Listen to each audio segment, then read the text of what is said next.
Hey, what's up, guys? Sean here with the Insurance Hustle with my partner Doug, and this is the second part of the four-part series going over the recent Facebook consumer ad report. Lots of good information. Today, we're going to be covering the 4 stages of the customer journey.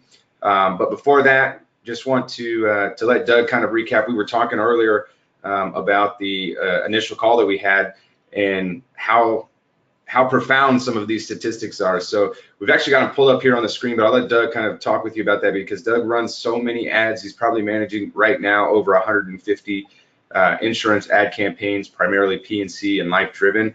So there's nobody, I believe, that knows this firsthand better than Doug. So Doug, if you want to recap there.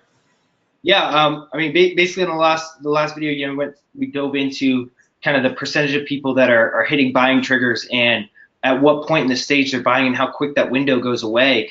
And just kind of recap, it's insane how the percentages are playing out here that, 30% of people who respond to an ad on Facebook or start that buying journey are choosing a provider within 1 day.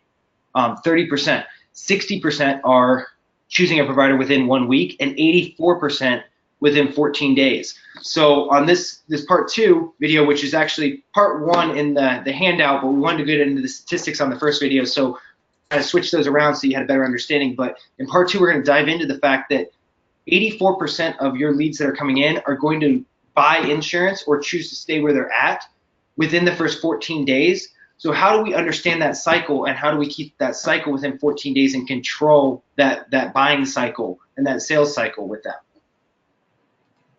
Yeah, so just to start off with the first stages, as you guys can see, there's the reactive observance is stage 1. This is where the customer starts to learn about insurance offerings. They see different ads.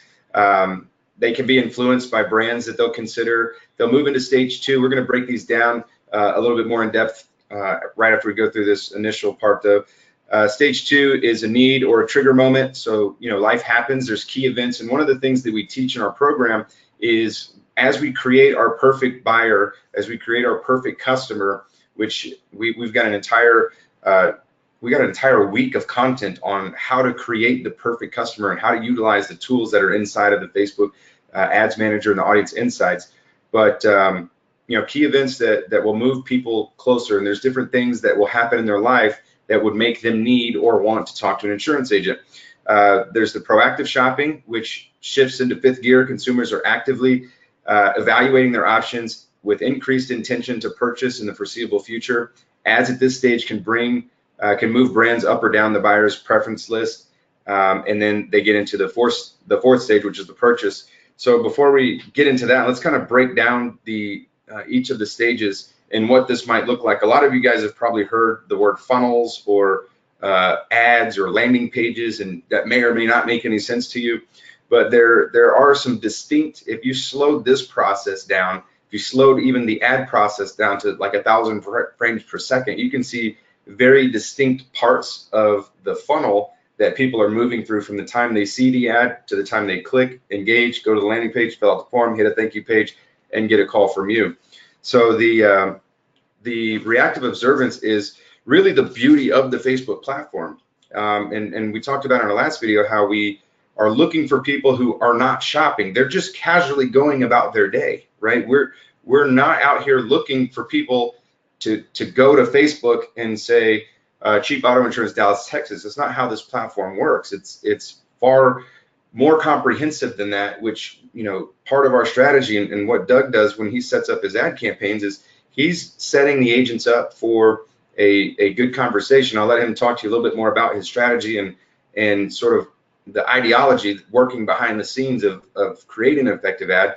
But these are folks who I always tell our customers, these guys didn't wake up and decide, I'm going to go shopping for insurance today. That's not how it works. What we have the unique opportunity to do is really laser target in on those demographic and geographic characteristics that we know make up a good customer for us, that we know our underwriters are wanting us to have. And you can really fine tune those processes. So Doug, if you want to talk a little bit about, your strategy when it comes to, generating the lead. I think a lot of people get confused about, what the cost per lead is, and I can get a a live transfer for $40 here. I can get a shared lead for $10 here. I get exclusive leads from this guy. This one's exclusive, whether it's a callback or a automated booked appointment.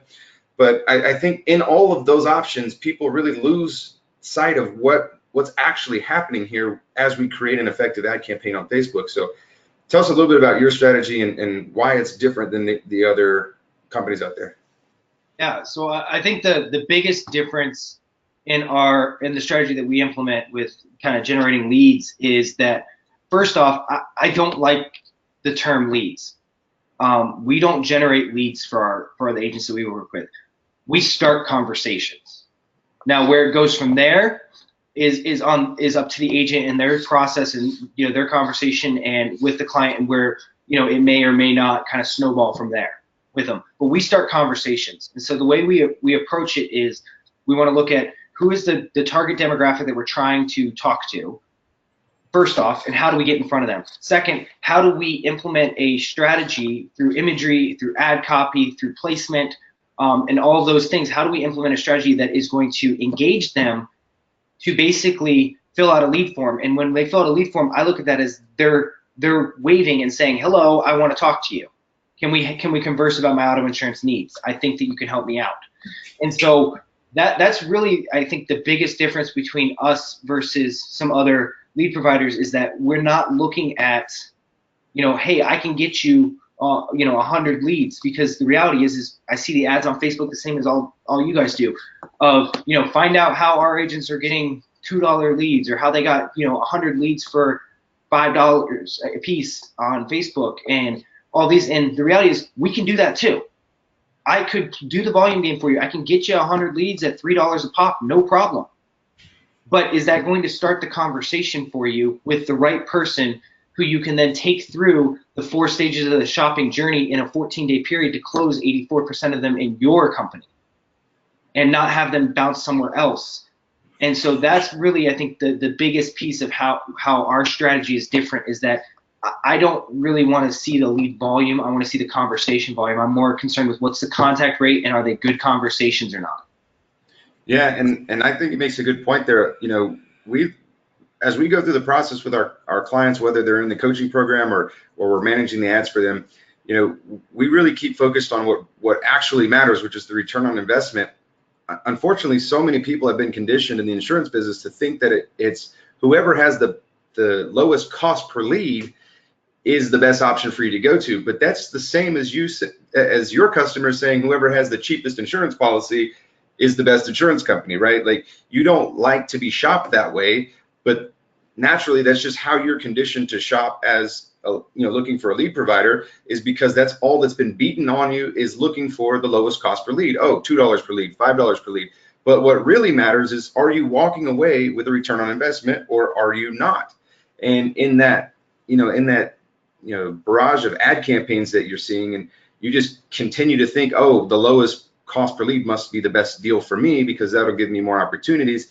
But they may or may not be valid opportunities. And the great thing about Facebook and being able to work with a company that understands these metrics and understands the consumer arguably better than anybody else in the industry, we're able to provide, like Doug said, conversation starters that if you will follow a proven process, if you'll follow the methods that we're teaching you, the scripts that we provide you, you will be successful, because we understand the time frame in which they buy. Everything is set up with all of this information in mind: our ad campaigns, our follow-up campaigns, the fact that we're using incognitos and retargeting strategies, when to use video, when to use instant experience, click the website, automated booked appointments. It all comes in, it's interwoven into an overall digital strategy that what we want to find out is how much money did you put in the bank at the end of the day. So as they go from stage 1, they're reactive observant. They're not actively shopping, but then you need a trigger moment. So when we teach folks about the perfect customer, there's 2 different distinct triggers that we talk about in our programs with our perfect customer model. Is you've got the life events, you've got the natural triggers, and then you've got the created triggers, right? So naturally in life, things that can happen are, it shows getting engaged, getting a new job. We've read several reports that have shopping for a car, buying a home, all of these things, graduating college. These are all shopping events. These are natural triggers that happen in their life. But then you've got creative triggers. So this is the powerful one, is the creative triggers. When you understand how to use Facebook in the targeting and know how to write effective ad copy, you can trigger a new shopping event, because what if somebody's not going through a life event? Well, you don't want to just run ads hoping that it's there when they hit a life event. The great thing about Facebook is you can actually target in on the life events, number one, that are naturally happen, but there's also consumers who they're just kind of in a phase of life where they're not actively doing or making some big change. And those are often really good providers because they've been with a really good opportunities because they've been with the provider for many years and been through many years of increases. And that's where we see some of our clients writing $10,000, $15,000, and $20,000 a year annual premium on a PNC household, because they've just been kind of content for the last 4 or 5 years, and they've ridden a series of waves, and now boom, we hit them with an ad copy that says, hey, look, we've got something over here. And we know that now they're saying, okay, well, I wasn't necessarily interested, but now I am. And we create that shopping event, and then everything else follows behind that. So that's really the stage 2. But Doug, if you want to elaborate, more specifically on some of the examples of how you've done this and how you guys use this in your agency. Yeah, so I mean, I would say one of the biggest ways that you can use this is, like Sean said, creating the trigger moment. So recognizing that, your quote unquote perfect customer who you want to have, and let's be honest, if we're talking insurance agents, we all got into this for the reoccurring income. We got into this to have the customer that renews for 4, 5, 10, 15 years with us, and we don't ever have to resell them again.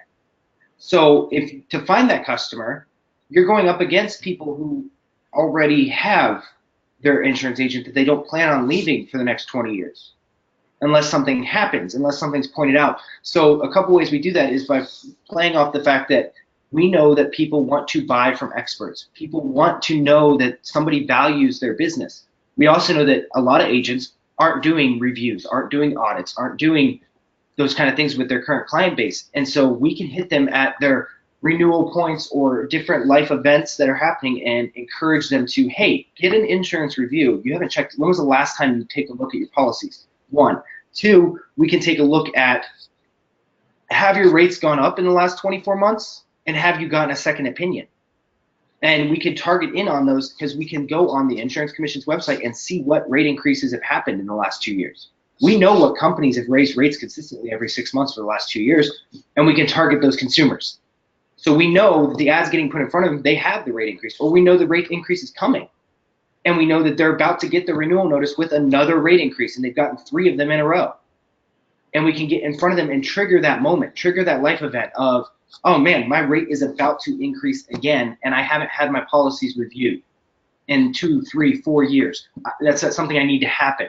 And so now we've triggered that event where they weren't reactively observing insurance. Now we've triggered an event where they are reactively observing insurance. And like we talked about in the first video, now it's up to us as the agents and as the people running your campaigns to make sure that we have an entire life cycle of that shopping experience that keeps them within your funnel to review that and to experience that. Yeah, and from there, once we've created that event or we've honed in on a life event that's happening, and we've gotten them to say, okay, yes, I want to talk to you about this, or what is the solution? There's several different ad copies and different strategies that we use depending on the type of campaign, but there's a perfect customer for every type of ad campaign that we create. We've got over 100 different ad campaigns that we've run across every line of insurance, and each one of them have an ideal customer. And so we teach you how to put this all together and ultimately create an ad that will bring somebody into a proactive shopper rather than in the reactive observance phase. So we can pull them all the way through to stage 4 to the point that they're actually considering purchasing in the very near future. And as the research shows, and we talked about earlier, that's going to happen in the next 14 days for 86% of people that fill out the form, that call your office, that go to your landing page, that start that shopping event. And so we're able to pull them in. And the stage 4 here talks about price, and this is probably one of the biggest things that we hear agents complaining about is, I'm not competitive enough, I'm not the lowest rate in town, I couldn't save them money.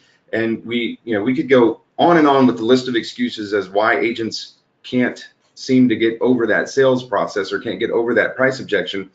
And it does say here that 66% of people know that price is a priority, and that's not news to you. I would say that you would probably say 8 or 90%, 8 or 9 out of 10 people would say that price is most important to them. And because when they come to the funnel the first time, initially, that's what is important to them because they don't know anything different.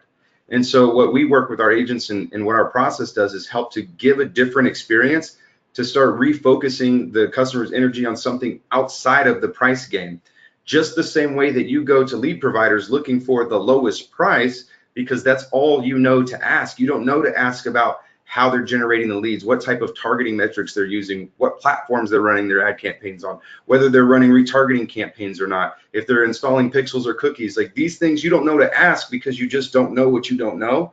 So the only thing you know to do is ask for the cheapest cost per lead. That's the same thing that's happening with insurance consumers. In just the same way that I talk to agents every single day who tell me when I ask them what's most important and they tell me getting the lowest cost per lead, after a good conversation, I can refocus them on what is actually most important. And when you dig deep enough, none of you really care about the cost per lead. You really care, am I making more money than I'm giving you? If I'm doing that, then I would like to continue to move forward. Ultimately, that boils down to value, and that's what the customers are looking for from you. But you have to have that opportunity to bring them in and to have that conversation with them through that 14-day sales cycle that we're giving you, through the email drips and through everything else that we're putting together in these ad campaigns. Doug, anything on that? Yeah, I mean, I just want to point out too that yes, it says price is a priority, but I think it's very, very, very important to not gloss over the fact that it also is worded that price is the top of consideration. It doesn't say that price is the top of buying decision. It doesn't say that price is the determining factor. It says that it's the top of the consideration, which is huge. Because I think as agents, a lot of times we get into this pricing conversation like Sean was talking about, when what you've got to understand is it's the top of the consideration, which means that two things. One, it means that you can flip that and give them something else to consider that they don't know should be more important. Or two, it's nothing more than a consideration, which means that what you also have to understand is the objection is never price. The objection is what they're paying for the value they're receiving. So the consideration is, what am I getting value-wise to what I'm paying? And so if they're paying currently $100 a month for their auto insurance and you're $150, one of the biggest things you can do is approach the conversation with the fact that when they consider the price, they need to consider that having you as an agent is worth $50 a month. They need to consider that having your company and what you're going to do for them with, yearly reviews or 6-month reviews, or, access to you availability wise to talk to you, or customer service, or whatever your value is of why you hope your customers stay with you forever. That's the value that you need to communicate, so that when they consider that they're paying $50, $60, $100 more a month with you, and they consider that, they're also considering the value that they're getting for that. And so I just think that's a really, really important key word there. It's not the decision factor, it's the consideration factor. In fact, and we're going to get into, in one of the series here, we're going to get into the actual buying decisions and what they ultimately decide on and how they make that decision. And it is not price. And I do like that you point out that it's a consideration point. You can't ignore that it is top of the list when initially shopping. You have to be mindful of it. And that just goes to show that you've got to have a well-defined sales conversation and a process by which to introduce these new things to consider for each of the people that come through to your funnel. And you've got a really unique opportunity here to make your marketing dollars go further, to have that laser targeting, to get the best possible opportunity, because any other platform that you advertise on, whether you do it or you hire an agency to do it for you, or you purchase leads from, they're all using other platforms to get their traffic. They're getting people who are searching for cheap insurance, and there's no demographic or geographic targeting. There's no real user data outside of browser information when they're online going through Google or Yahoo or MSN or wherever it is that they're going. they don't have as much consumer insight as Facebook does about their users. So you're able to take this well-defined user, and when you go through the process of creating that perfect customer, you've got all of these different filters and all these different demographic points, from education to homeownership to marital status to incomes to job titles to industries that they work in, schools they went to, alumni associations, places in which they donate, their online shopping activity. I mean, there's thousands of different ways in which to target people and to build these perfect customer profiles on. And Facebook gives you all of the insight to tell you exactly how many people fit that profile in your area. And then when you couple all of that information with a good ad, you meet them at the right place at the right time with the right offer, boom, the right things happen. You're able to have the right conversations and close the business. So that's we're going to talk in the next series about the 4 buyer profiles, and then we're going to get into what you have to do with all of this information, how to put this into work. If you again have had you've had Facebook blunders, for lack of a better term, where you've boosted posts, you've tried to run ads, or you don't know how to run ads, or you don't think social media works, click on the link below. Let's have a conversation. We can look at the ads that you've run. We can do a free marketing review for you. We can tell you where you've made some errors and how you can actually make these things work in your favor. We can look at the posts that you've put out. We can help you critique those, whether you posted them at the right time, how many people saw them, why nobody engaged. We can look at all of these things and help make sense of it all for you. That's what we're here for. We've got tons and tons of resources for you. Click the link below here of this video and schedule a time to have a review with us, and let's just talk through it. Let's figure out what you're doing. It's not too late to get in the game this year. We can still make up a lot of good time. So click the link, let's have a conversation, and we'll see you on the next video.